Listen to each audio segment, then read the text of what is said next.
il ne faisait que passer. La parole passe et cherche.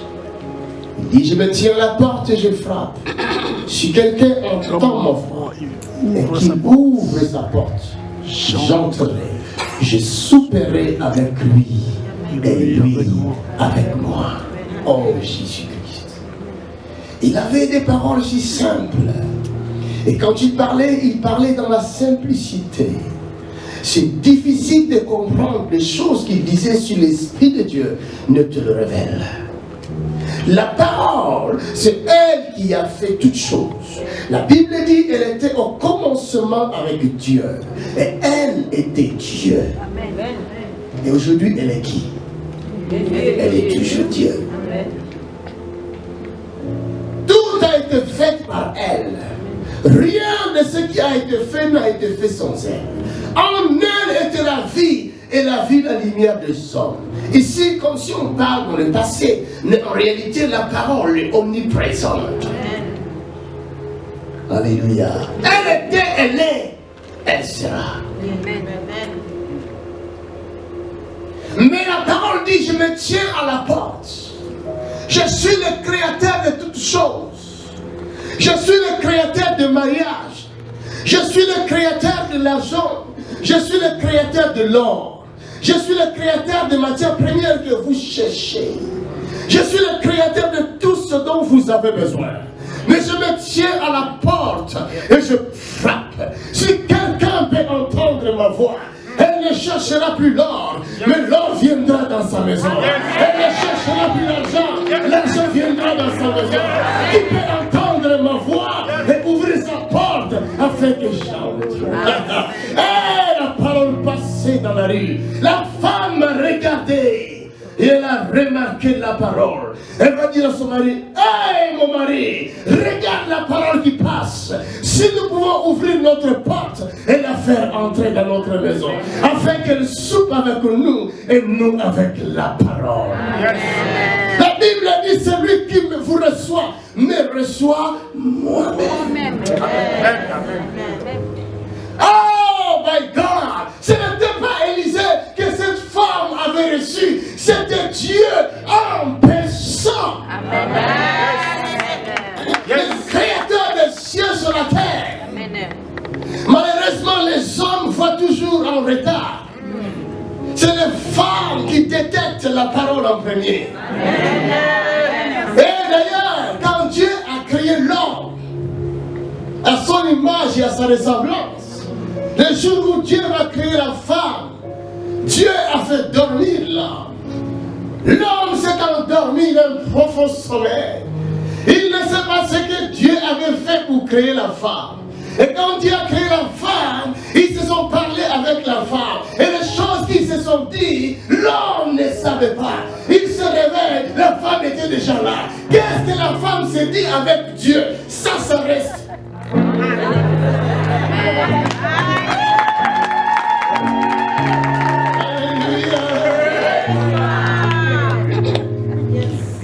C'est pourquoi moi je dis, la Bible a raison. La Bible dit une femme intelligente, une femme qui a du discernement, une femme qui a la parole de Dieu, c'est elle qui bâtit sa maison. Qui dit bâtir la maison, dit construire la ville. Qui dit construire la ville, c'est construire un pays. Un pays ne construit pas de femmes et non pas des hommes. Amen. Je vous dis la vérité. Amen. L'homme restera toujours un bébé. Amen. Même s'il est costaud, fort, puissant. Au pied d'une femme. L'homme peut vendre toute la vie à cause d'une femme. Amen. Ah, je vous dis la vérité. C'est pourquoi la Bible dit, maudit soit l'homme qui se confie à l'homme. Les hommes là, à cause d'une beauté qui passe là, il peut oublier sa voiture, il laisse jeter la clé. Où la clé tombe, il commence à suivre la femme. Alléluia. Ce sont des choses qui ont été faites. C'est comme ça que Dieu l'a fait. On ne peut pas refuser aussi comme ça. C'est comme ça.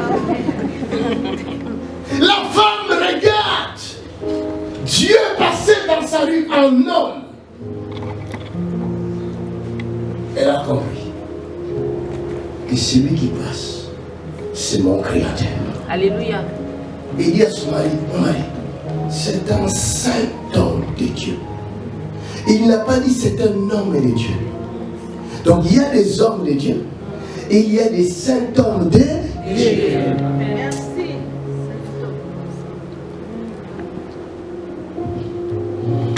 Mon mari, est-ce possible que l'on fasse entrer le saint homme de Dieu dans notre maison? À chaque fois qu'il passera, qu'il ne passe pas, mais qu'il entre. Chaque fois que Dieu visitera cette église, ne laisse pas Dieu partir sans parler avec toi.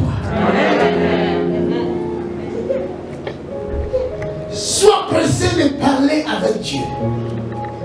Sois violent et violente de parler avec Dieu. La Bible dit, ne soyez jamais inconsidérés, mais comprenez quelle est la volonté de Dieu pour vous. Chaque fois quand je viens à l'église, je ne viens pas pour accompagner quelqu'un d'autre, mais je viens pour rencontrer mon Dieu. Donc, c'est la troisième clé aujourd'hui. Hein? C'est la vision. Alléluia. Écris dans ton cahier. La vision. Vous pouvez avoir la fermeté, c'est-à-dire la foi. Vous avez la foi ferme. C'est bien, avoir la foi.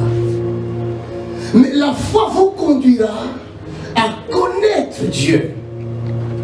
Or, la foi vient de la parole de Dieu, c'est-à-dire de la connaissance de la parole. Vous comprenez? Regardez ce mélange-là. Vous entendez la parole.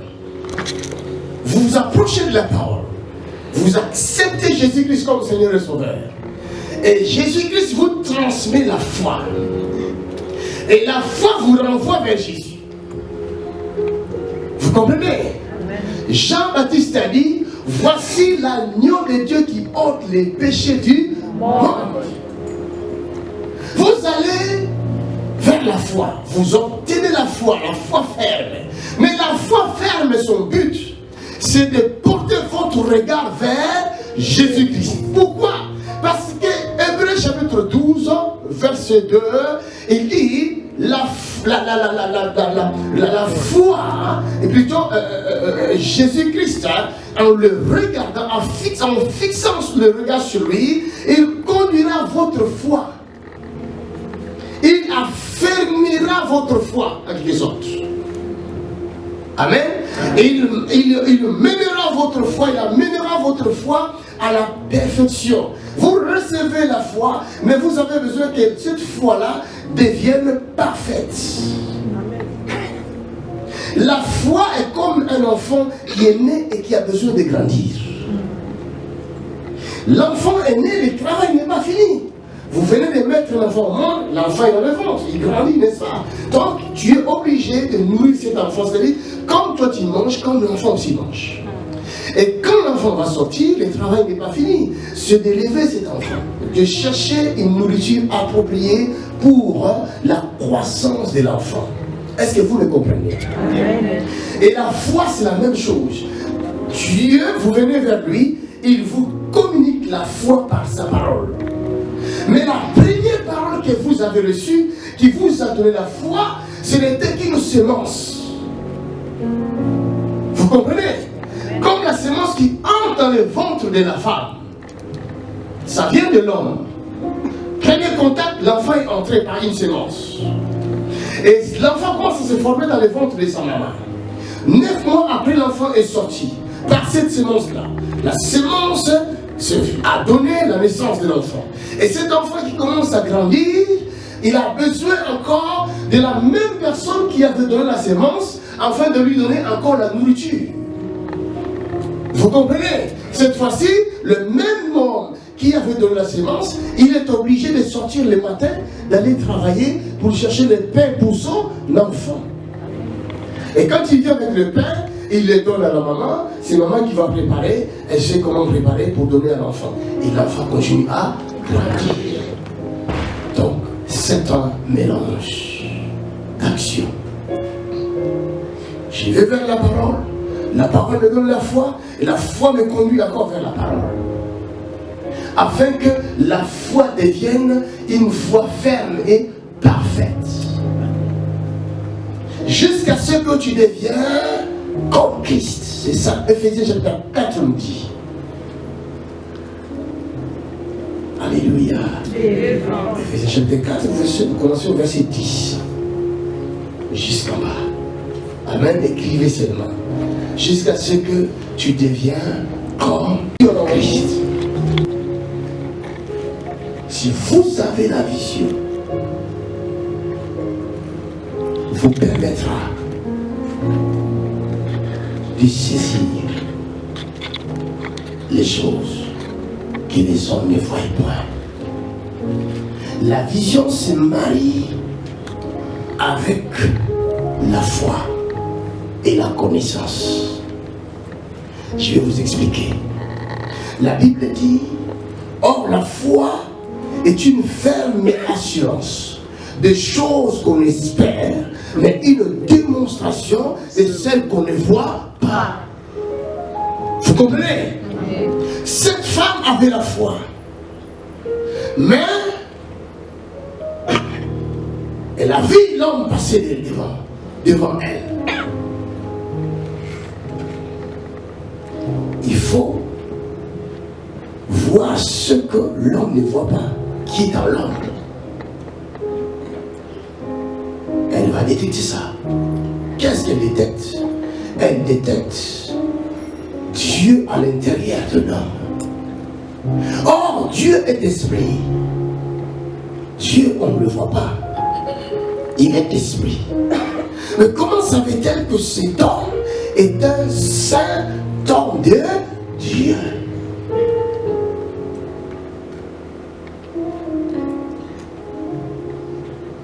Elle l'a vu par la foi. Amen. Amen. La foi te donnera une vision parfaite. La foi te donnera une vision de Dieu. Et que tu commences à voir, à percevoir comme Dieu. Je me fais comprendre. Amen. Il y a des choses que les hommes ne voient point. Mais quand toi tu arrives là, tu le vois. Une démonstration de ce que l'on ne voit pas.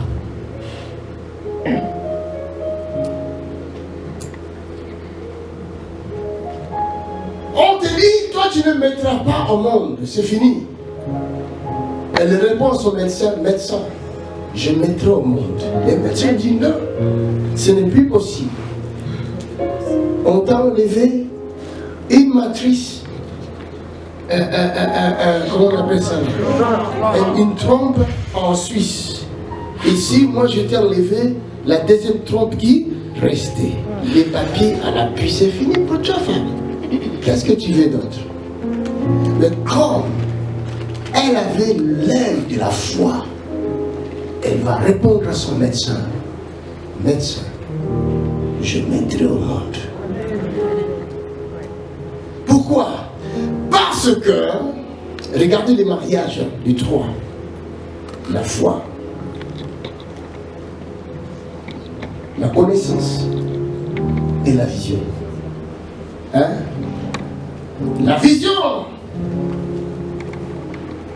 dit à cette femme, selon la parole de Dieu. Oui, la vision dit à cette femme, selon la parole de Dieu, il n'y aura point de stérile dans ma maison. La vision montre la femme. Regarde la parole.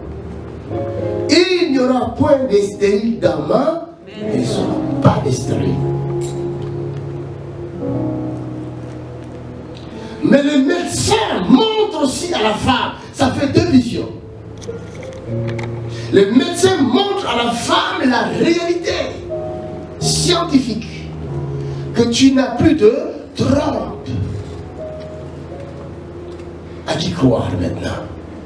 Oui, Dieu, tu as raison. Tu as raison.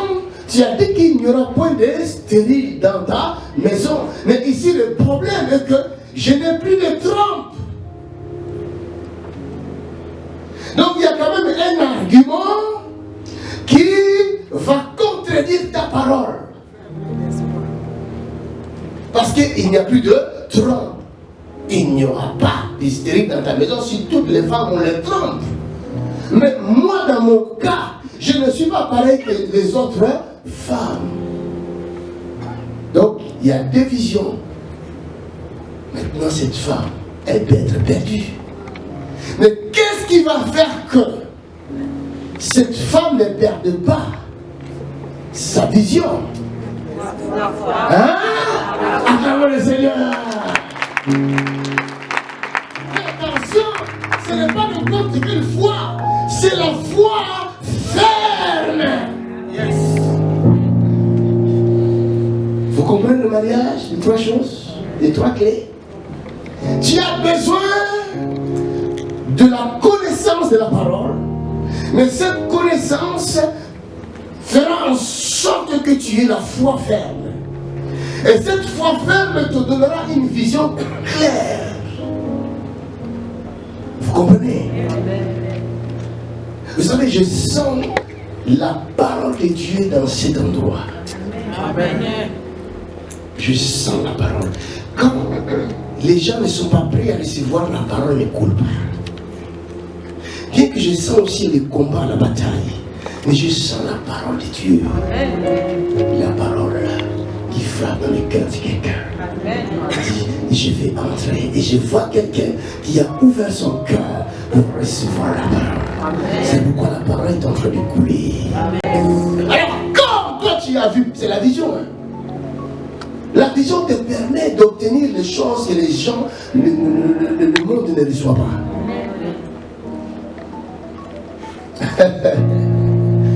Oh my God. Bien aimé, si un sorcier vient t'envoûter, il vient pour te tuer, et que par malheur, par ton bonheur, son malheur, tu le vois, c'est fini, il ne saura plus t'envoûter. Amen. Quand le sorcier envoûte les gens, il le fait en cachette. Quand le diable vient te faire du mal, il le fait en cachette. La Bible dit, tout ce qui est révélé est condamné. Si tu vois un sorcier dans ton rêve, ne crains plus rien. Sache-le que sa force est finie. Il fera au nom de Jésus, je me neutralise. Alléluia. Mais les gens ne comprennent pas. Même si tu ne connais pas Dieu, Dieu aime tout le monde. La Bible dit, car Dieu attend d'aimer les morts. Dieu fait en sorte que même un païen qui ne le connaît pas, un sorcier vient l'envoûter, Dieu révèle à ces païens-là, regarde la personne qui fait du mal. Elle dit quelque chose. Vous allez voir les papas sortir dehors. Pas avec mes enfants. Vous ne réussirez pas mes enfants. Et c'est comme ça aussi les sorciers n'ont pas réussi à toucher ses enfants. Pourquoi? Parce qu'il a vu. La vision nous permet de toucher à des choses qu'on ne devait même pas toucher.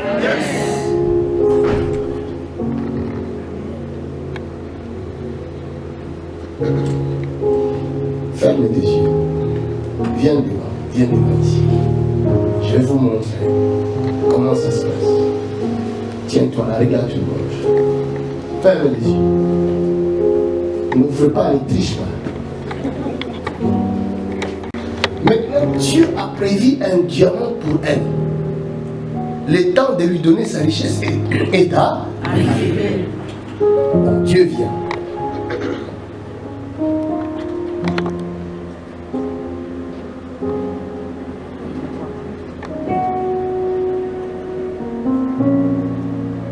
Elle a reçu ça?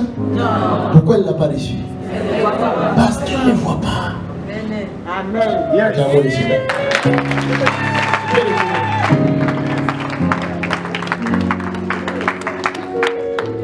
Vous ne recevez pas beaucoup de choses parce que vous ne voyez pas. On ne peut pas donner quelque chose de valeur à quelqu'un qui ne voit pas. Bien que tu es mon fils, tu es ma fille, Mais j'ai une Porsche à te donner. Je vais te donner comment je sais que tu es aveugle. Tu as fait quoi? C'est pour te tuer.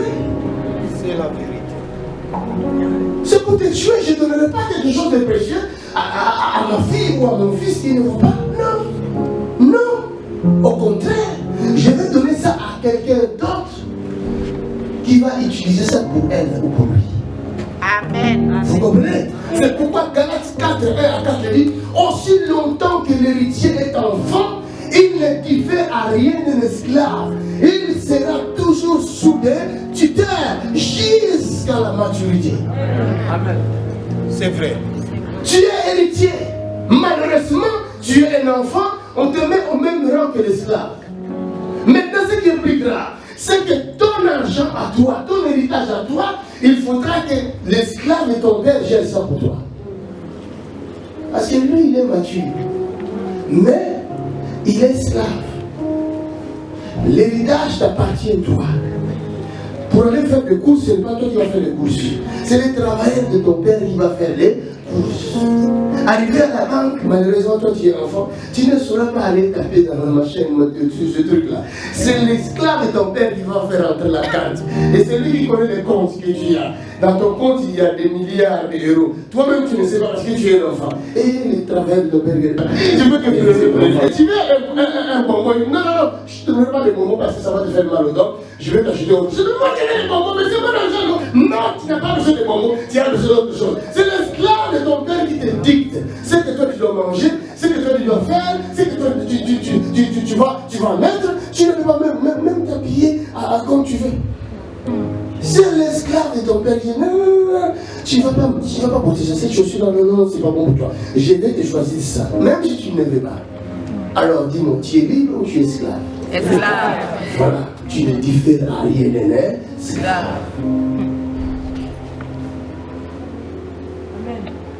L'argent que vous voyez ici appartient à votre père. Amen. Mais or, la Bible l'a déjà dit que l'argent est une racine de tout le monde. Alors, notre Dieu ne peut pas te donner l'argent que toi tu cherches. L'argent va te détruire. L'argent peut détruire la petite foi là que tu as. Parce que Dieu sait que ta foi n'est pas encore mûre. Ta foi n'est pas encore ferme. Alors toi tu demandes à Dieu beaucoup d'argent. Ma fille, si je te donne ça là, mais cette foi là que tu as là, tu vas la perdre tout de suite. Attends un peu que tu grandisses. Et je te donnerai. Aussi longtemps. Vous avez déjà vu ça? Longtemps, l'héritier. Un enfant reste un bébé longtemps. Vous avez déjà vu ça? Mais dans le spirituel, ça existe. Il y a des gens qui sont 20 ans, 40 ans, enfants toujours, dans la maison de Dieu. Il ne grandit jamais. Sa prière, comme des bébés, ça ne grandit pas. Toujours elle pleure. Ne fait que pleurer. Mon Dieu, mon Dieu, mon Dieu, mon Dieu, toujours mon Dieu, mon Dieu. Quel jour tu vas demander, tu vas libérer le feu afin de délivrer les captifs. Toujours, Seigneur, donne-moi, Seigneur, donne-moi. Moi, vraiment, des problèmes, ça ne finit pas. Qu'est-ce que je vais faire maintenant? J'ai été à Bruxelles, ça ne finit pas. Je suis venu ici à Alger, ça ne finit pas. Je suis visité même, ça ne finit pas. Mais qu'est-ce que je vais faire? Ce que tu vas faire, c'est de grandir. Alléluia. Ça nous fait du bien. Aujourd'hui, c'est l'école. Cette femme, elle a eu la vision. En regardant l'homme de Dieu passer, elle a remarqué qu'en cet homme, il y a la divinité. Si je peux ouvrir la porte pour cet homme, alors moi et mon mari, nous serons en sécurité. Mais regardez ce qui s'est passé. Cette femme n'a pas demandé à l'homme de Dieu de faire quoi que ce soit dans sa maison. Vous comprenez? Cette femme était stérile. Mais en recevant l'homme de Dieu dans sa maison, elle n'avait pas demandé à l'homme de Dieu de lui donner les enfants. Ce qui est contraire à beaucoup de gens ici, quand nous venons vers l'homme de Dieu et que nous faisons du bien à l'homme de Dieu, nous attendons quelque chose de retour.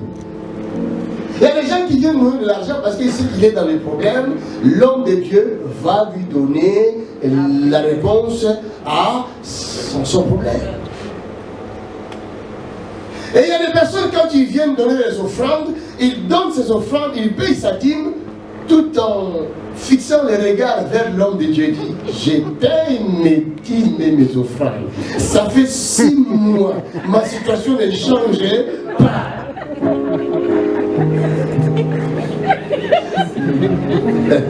Ça me fait du bien. Bon, j'arrête là où j'ai continué. Mais si ça pique, je laisse. Mais pas ça pique. Alléluia. C'est-à-dire, tu essaies de monnayer ta délivrance. Tu essaies d'acheter ta délivrance. Or, les dons de Dieu ne s'achètent pas. Yes. Amen. On ne peut pas venir donner à Dieu et attendre en retour que Dieu te donne quelque chose. Non. Parce que le souffle que tu as même, ce n'est pas à toi. L'être que tu es même ne t'appartient pas. Tu es le produit de Dieu. Tout ce que tu as appartient à Dieu. Et à chaque fois quand je viens donner à Dieu, je viens donner avec une seule pensée, c'est de rendre grâce. Amen. Seigneur, je donne, je te remercie de ce que tu m'as créé, une si belle créature. Parce que si je n'ai pas de papier aujourd'hui, ou je n'ai pas d'enfant aujourd'hui, au moins j'ai les yeux, j'ai les nez, j'ai les mains, j'ai les pieds, je suis bien portant. Alléluia. Et il y a des gens qui n'ont pas les yeux que j'ai. Mais ils rendent grâce à Dieu. Oh, parce que je suis petit. Parce que tu es petit. Mais il y a des gens qui sont trop grands. Et il n'aime même pas sa taille. Parce qu'il n'a pas de chaussures. Les pieds là, ça fait 47, 45 ans. Dans les magasins, il n'y a pas. Vous comprenez? Ah oui. Il y a des personnes que j'ai vues aux États-Unis qui sont trop grands. Il n'y a pas de vêtements pour lui au magasin. Il doit aller voir un couturier pour lui faire un pantalon, sinon ça ne va pas aller. Et toi, tu as une petite taille bien là au magasin, tu arrives quand même à trouver une taille 36, 35 et tu te plais. Hein? Pendant que tu lis là, Jésus te guérit. Il y a quelqu'un d'autre qui a une douleur sur la hanche, même du côté droit. C'est toi, encore. C'est l'autre là-bas, là-bas aussi. Acclamons le Seigneur. Toi aussi. Acclamons Jésus-Christ. Il y a la guérison ce soir. La guérison, il ne va pas forcer. Aujourd'hui, là, on va aller doucement. On va voir la délivrance dans la douceur. Hein? Et c'est bien d'être dans la présence de Dieu. Amen. Nous allons rire aujourd'hui. Nous allons beaucoup rire. Et pendant que tu ris là, tu guéris. Amen. Et tout à l'heure, tu vas chercher. Il n'y a plus rien. Alléluia. Cette femme, elle n'a pas cherché d'intérêt. Elle ne courait pas derrière quelconque intérêt. Mais elle a cherché la présence de Dieu dans sa maison. Elle désirait Dieu dans sa maison. En faisant entrer les saints hommes de Dieu, il savait que Dieu est toujours, marche toujours avec ses serviteurs. Amen. Amen. Et que lorsque son serviteur entrera dans sa maison, Dieu lui-même entrera avec son armée. Yes. Ce n'est pas l'assurance, hein? C'est l'assurance dont tu as besoin. C'est l'assurance dont j'ai besoin. Et cet homme de Dieu est entré dans sa maison. Chaque fois, il entrait, il mangeait avec son serviteur et il partait. Il ne disait rien.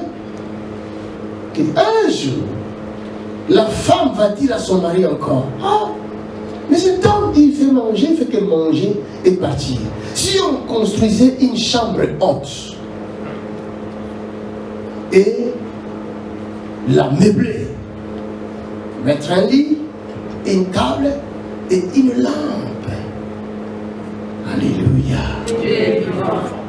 Recevoir Dieu dans sa maison, ce n'est pas suffisant. Mais il faut le garder. C'est ça qui est important. Il y a beaucoup de gens qui ont reçu Jésus comme le Seigneur et Sauveur, mais n'ont pas su garder la présence de Dieu dans leur vie. Il reçoit Jésus aujourd'hui. En sortant même de ce lieu, il va embrasser encore un autre Satan. Or, la Bible dit qu'il n'y a point de rapport entre la lumière et le ténèbre. Mais toi, tu es venu à Jésus-Christ. Tu as reçu Jésus. Et maintenant, tu retournes encore dans tes vieilles habitudes, dans la prostitution, dans les choses maléfiques du ténèbre. Comment veux-tu garder la présence de Dieu dans ta maison?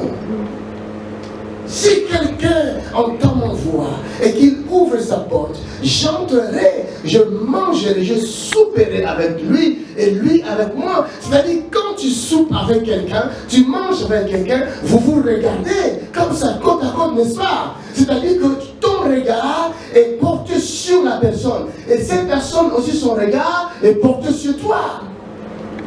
C'est ça que la Bible nous recommande. Dans Hébreux chapitre 12, verset 1, qui peut me les lire? Hébreux 12, verset 1. J'ai besoin de quelqu'un qui est plus rapide que les témoins de Jéhovah. Attention, que nous connaissons la lettre. Ils sont rapides. Qui a trouvé? Vous n'avez pas trouvé, je l'ai trouvé moi-même. Les gens qui ne lisent pas la Bible, ils ont du mal à trouver les versets. Élie au nom de Jésus. Tu es en retard, mon frère. Nous donc aussi, puisque nous sommes environnés d'une si grande nuée de témoins, rejetons tout fardeau et les péchés qui nous enveloppent si facilement, et courons avec persévérance dans la carrière qui nous est ouverte. Ayons le regard sur Jésus, le chef et le consommateur de la foi, qui en vue de la joie qui lui était réservée a souffert la croix, méprisé l'ignominie, il s'est assis à la droite du trône de Dieu. Rejetons tout péché et fixons notre regard sur Christ. Donc tu soupes avec lui et lui avec toi. C'est mon heure d'aller à l'église. Toi tu m'appelles pour aller dans des choses qui ne donnent pas gloire à Dieu. Je n'ai plus ce temps-là.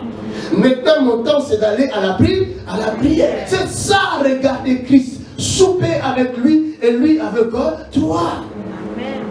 Non mais on va aller là-bas, je ne sais pas, quelle ville là vous allez là, si chez nous c'est Batongé, chez vous ici c'est Château Rouge ou Barbès, je sais quoi là.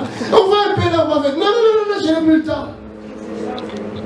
Champs-Élysées, voilà, et aussi la Tour Eiffel là-bas. Non, je n'ai pas le temps. Non, j'ai trouvé un petit restaurant chic là, on va aller manger. Je vais souper avec Christ.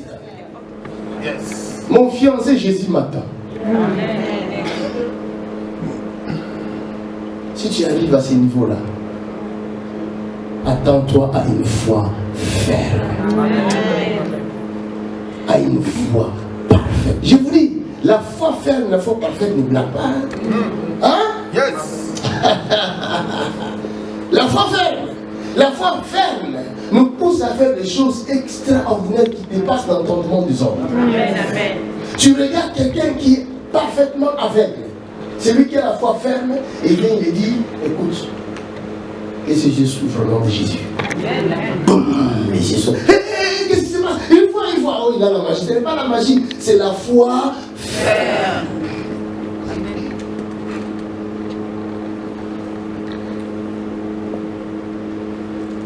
C'est pourquoi vous voyez, dans beaucoup des églises, cette dimension-là manque.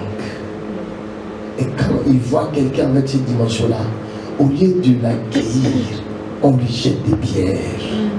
On dit ce n'est pas possible. Pourquoi? Parce que pour eux, c'est impossible.